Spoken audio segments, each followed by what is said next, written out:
Good morning. My name is Holm. I'm a postdoctoral fellow at UNC Charlotte. I recently graduated from the same university. Advised by Dr. Tipu Dhao, this research is part of my PhD research and is efficient and lightweight convolutional neural network-based arc fault detection for PV system. So we all probably know what is arc fault. It is luminous discharge of electricity that can generate extremely high temperature and cause electric fire hazards in the PV system. Arc fault can be caused by different reasons, including loose cable connections or insulation breakdown or damaged cable. Therefore, we need to protect ourselves and the PV system from the arc fault fire hazards. We need arc fault circuit interrupter or AFCI to do that. NEC, National Electric Code, also states that if any DC voltage more than 80 volts, it has to be equipped with an AFCI system. So these are the two real examples of PV arc fault fire hazards. One in Duke Energy, Mount Holly, North Carolina, and another one is in Bakersfield, California. So to protect from these arc fault fire hazards, there are some existing traditional arc fault detection methods. However, they suffer from some problems, including limited detection capability and also very limited sensitivity to low-level electrical arc. And most importantly, they provide a lot of false trip because of environmental or electrical noise. And the traditional methods mostly based on hand-adjusted threshold, that is a major limitation. To the contrary, artificial intelligence-based algorithms, they can have better advanced pattern recognition capability. They are flexible and they can provide higher accuracy. Therefore, we transition from the traditional method to AI-based method for the arc fault detection of the PV system. Now, what are the key technology we need to develop? We need to have an algorithm that can accurately detect arc fault, and it has to have low computational cost so that it can be easily implemented in a low-cost, resource-limited commercial microcontroller. And once the arc fault is detected, we need to have a fast interruption method like solid-state circuit breaker here. So from the literature review, we can classify the arc fault detection method into traditional and machine learning based method. The traditional method I talked about is basically depending on fast Fourier transform or discrete Euler transform. On the other hand, machine learning based algorithm we have classified into two different categories. One is traditional machine learning, another one is advanced machine learning. So the traditional one is like support vector machine or fuzzy logic. On the other hand, the advanced machine learning based algorithm includes artificial neural network or convolutional neural network or GAN network, generative adversarial network. Each of them have their own merits and demerits. So the traditional methods are very easy to implement in real hardware. However, the hand-adjusted threshold and a lot of false tripping is their major drawbacks. On the other hand, traditional machine learning methods, they can provide higher accuracy. However, still their computational complexity is moderate to high, and they are not able to be adapted in new systems easily. But advanced machine learning method, they can have very high accuracy and they can be adapted to the new system. The main problem is they have higher computational cost, and that is prohibiting to be implemented in a low-cost, resource-limited commercial microcontroller. So that makes our research objective is to develop an accurate and low-cost and low computational cost model, and we also plan to integrate a solid-state circuit breaker for arc fault interruption. So this is the system architecture block diagram of PV arc fault detection system. So we have the PV or DC source, which is connected to the AI-based AFCI, and then arc fault generator, then it is connected to the grid. Our work is in the brown boxes. Like it has an interfacing board, the STM32 microcontroller, where the AI algorithm is running, and it will generate a trip signal if an arc fault is detected. We have used this arc fault generation unit in our lab to do the experiments. It has a stationary electrode and a moving electrode, so we isolate them and create an air gap to create the arc faults. Based on the UL 1699B standard, we have come up with this schematic diagram for PV arc fault detection system. The DC source is connected to the decoupling network and line impedance model. The values are based on the UL standard. And then it is connected to our work AFCI, AI-based AFCI. Finally, it is connected to the inverter and grid. So our work is highlighted here. So this interfacing board continuously monitoring the current signal, and it is sending to the STM32 microcontroller. The STM32 microcontroller do some pre-processing, and the AI algorithm is continuously monitoring possible arc fault in it. If an arc fault is detected, it sends a signal to the control board so that the solid-state circuit breaker, which is based on MOSFET, can open up and isolate the faulty part from the system. So this is the experimental setup in our lab, and the AFCI prototype is highlighted in this corner. It has all the components: the solid-state circuit breaker, STM32 microcontroller, and interfacing board. And the rest part is also highlighted. The PV simulator we have used Chroma, and it is 18 kilowatt, 40 amperes capacity. And the PV inverter we have used here is a 5 kilowatt grid-tied inverter. Then it is connected to the AC grid. The other components are also highlighted here. So based on the UL standard, we have collected a comprehensive database covering the current ranging from 3 ampere to around 10 ampere, and different ISC and VMPP based on the standard requirement. This load, the database also includes the vary load, inverter startup condition, and also the shadow occlusion condition. So the sampling rate of the data is 40 kilohertz, and we have taken each sample length around 12.8 milliseconds. And then we perform the fast Fourier transform to get the frequency domain transformation. The total amount of data used in this database is about 100,000. So we did the visualization using T-distributed stochastic neighboring embedded method.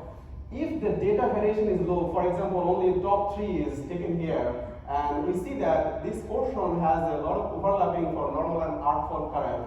Now, if the data variation increases to 8 plus, including everything, now you can see that normal and arc fault current, they are really overlapped in this entire region. Therefore, it is very difficult to have a simple decision boundary to isolate them from the normal current and arc fault current. And there, the traditional threshold-based algorithm fails and give low accuracy. And another important thing, we already know that if an arc fault happens, the current in the line reduces instead of increasing. Therefore, the traditional circuit breaker, like solid-state circuit breaker, cannot detect those arc faults. And also, it is very clear from this plot here, like we have taken 3 ampere, 5 ampere, 8 ampere normal current and arc fault current and performed the frequency spectrum and then plotted here. We can see that the arc fault can have higher frequency spectrum within 25 kilohertz. However, if we look closely, this red 8 ampere arc fault current is kind of overlapping with the normal current. Now, where do we want to do the threshold? So the traditional threshold-based method, that is why cannot effectively work for arc fault detection. We come up with this artificial neural network based on a lightweight convolutional neural network block. So if we see this left side, this is a traditional convolutional neural network block. So we split this into 3 different sections here. Subsection 1 is the point-wise convolution, then depth-wise convolution, and 1D stride and 1D convolution layer. So instead of using this traditional block, if we use this lightweight block, then the overall computation of the neural network becomes much less compared to the traditional block. Now, this is the building block which has been used repeatedly inside these CNN layers. So each box here has this point-wise, depth-wise convolution and also the max pooling layer. So we have 3 convolutional layers. So those convolutional layers are kind of extracting the features from the frequency domain spectrum of the input current. So why we choose frequency domain instead of raw current? Raw current does not have the feature easily visible, but the frequency domain signal has further features, and then we put it into this neural network, and this convolutional neural network part is doing the feature extraction further. And then we annexed with 3 fully connected neural network, like 16, 8, and 2 neurons. So this part actually doing the classification work, because all the features has been extracted to this point. Now this neural network is designed in a way so that the data flow can be smooth. We have seen a lot of research that neural network is designed in a way so that a lot of information is lost along the way that cannot traverse to the end of the network, and therefore the performance degrades. But this one, the maximum we call the bottlenecking is 2, but I have seen a bottlenecking factor of 4. That means it is kind of prohibiting the information to pass through the network. So in summary, the algorithm is only time series data, we convert it into frequency domain and then put into this lightweight neural network architecture. After training the model with 80 epochs and 300 batch size, we tested the algorithm in offline mode and we have got an accuracy of around 98.15%. So if we look closely, the type 1 error, which is a false positive error, is very low, only 0.29%, and the type 2 error is 3.3%. So after testing the algorithm in offline mode, we have used STM32 microcontroller and solid-state circuit breaker and implemented in real-time system. And so the STM32 microcontroller has only 1 megabyte of RAM and 2 megabytes of flash. It's very small level and resource limited microcontroller, and it's very cheap. So this plot shows the real-time AFCI testing for fault clearing time. So the load current is here, is 3 ampere, this blue line, and arc fault starts here around 30 millisecond time here, and then fault is cleared before 60 milliseconds. So the total fault clearing time is around 25 milliseconds. So the arc voltage appears across the arc gap so that we make sure that it is actually arc fault. So arc voltage is around 25 volts here, and then arc voltage becomes 0 once the fault is cleared. And this part actually shows the snapshot of the breaker waveforms. So the red line indicates the arc detect signal. When the arc detect signal gets high, it is sending the signal to the control board to open up the breaker, and therefore the breaker voltage starts increasing. And then once completely the breaker opens up, it takes around 33 microseconds to open up the breaker. So still the total time is 25 milliseconds added to this 33 microseconds. Now, if we use the traditional convolutional neural network, what will happen? So this is called the baseline CNN model, and this is we call PADNet, photovoltaic art detection network. All of them have the similar accuracy, like 98%. However, the major factor comes here if we think about the k-flops, the floating points operation per second. So this number is only 24% compared to the traditional baseline CNN-based algorithm. And if we optimize the algorithm, then also we look at the RAM requirement and flash requirement. So if we look at the bottom line, which is our PADNet-like PADNet model, and optimized, it takes around only 83 kilobytes of space for flash and 163 kilobytes for RAM. And 12.2 milliseconds is the inference time. If we include the data acquisition time, the total time is around 25 milliseconds here. I have a demonstration video. We load the AI model inside this STM32 microcontroller. If we do not use arc fault circuit interrupter, the arc fault continues to grow and will lead to electrical fire hazards. Arc fault causes a reduced load current, and also an arc voltage appears across the arc gap. Therefore, a conventional breaker cannot detect arc fault. In this part of the experiment, we incorporated the arc fault circuit interrupter, where the AI algorithm is able to detect the arc fault quickly and isolate the faulty part from the healthy part.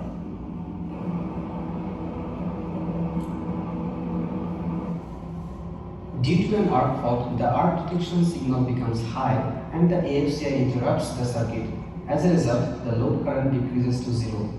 Without AFCI, the arc fault continues to grow.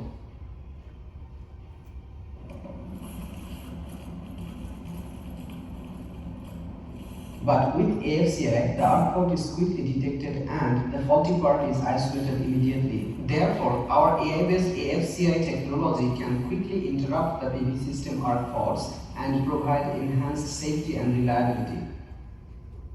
So, in summary, we have AI-based arc fault circuit interrupter which has high accuracy around 98%, and it has very low computation so that it can be easily implemented in low-cost commercial microcontroller like STM32, and it has very low flash and RAM requirement. And the model is tested at inverter startup condition as well as shadow occlusion condition. So in the future, we plan to incorporate the real-world PV system data in our model to test the performance. Also, till now we have used like 10 ampere current. So later on we have plan to increase the voltage and current rating to evaluate our model. Thank you so much for your attention.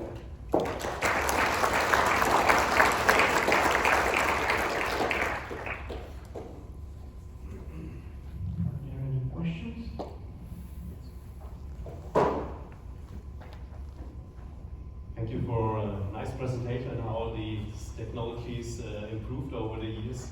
I wonder, do you finally really know the features on which your artificial intelligence algorithm is deciding that there is an arc fault or that there is no arc fault?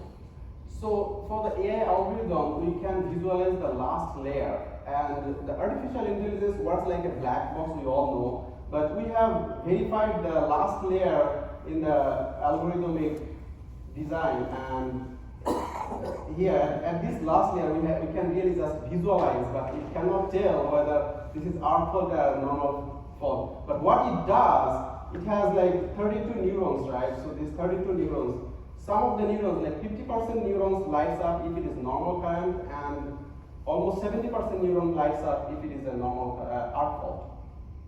Okay, because I'm a little bit curious about, nice accuracy, but if I'm in the 2%, and I have a false detection, maybe it doesn't detect, and I'm the one, that is suffering under the arc fault, then I wonder, whose fault is that finally? Is it, we blame it all on the artificial intelligence, or? So no system can be 100% accurate. If somebody says that this is 100% accurate arc fault detection system, I doubt that. Yeah, but as a manufacturer, if I have let's say a technical known feature, I can say, okay, this happened because of, and I know where my problem was, and here I have to say, it's black box, and somehow it decided different.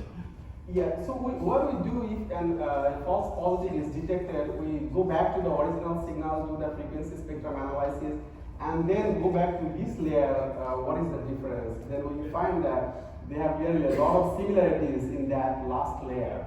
So AI algorithm is like a black box.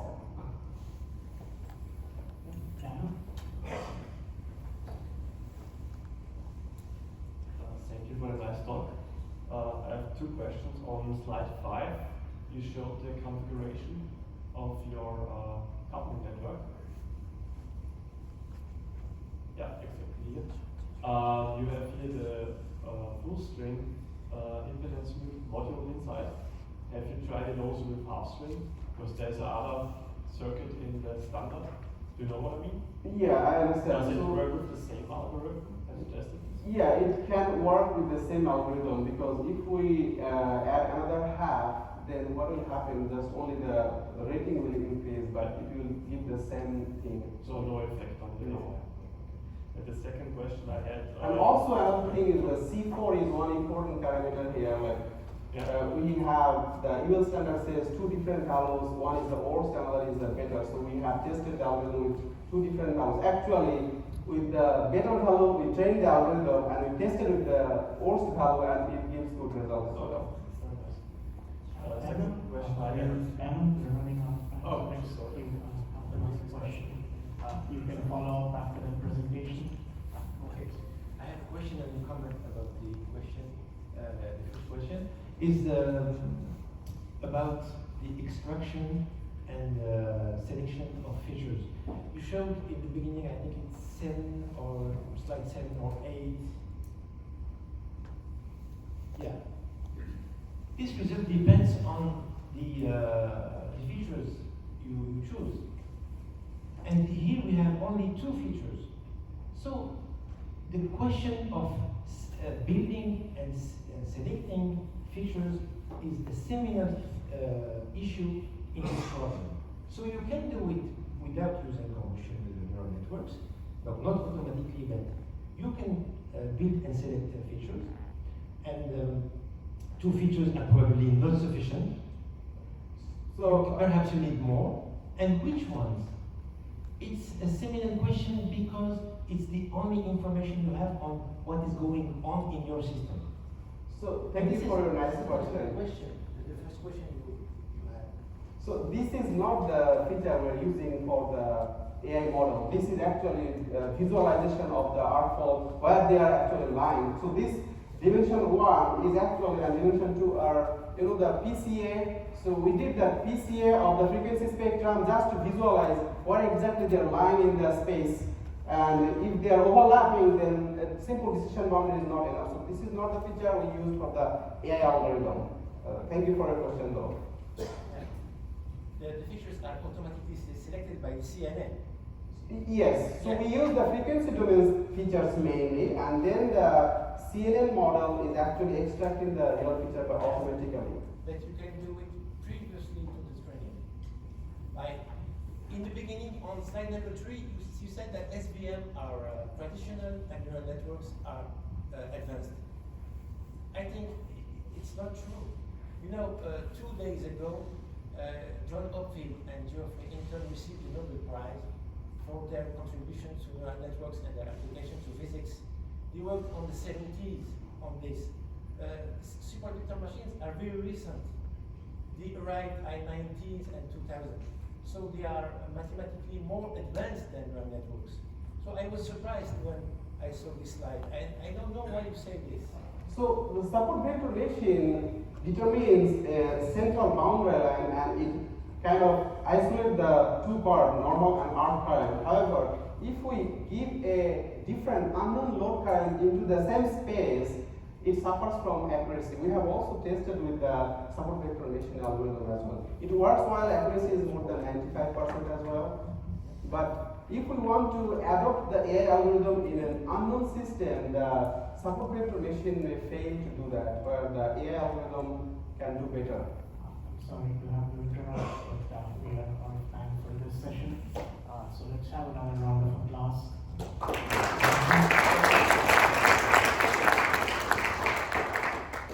So the next session convenes at 9:15, 15 minutes.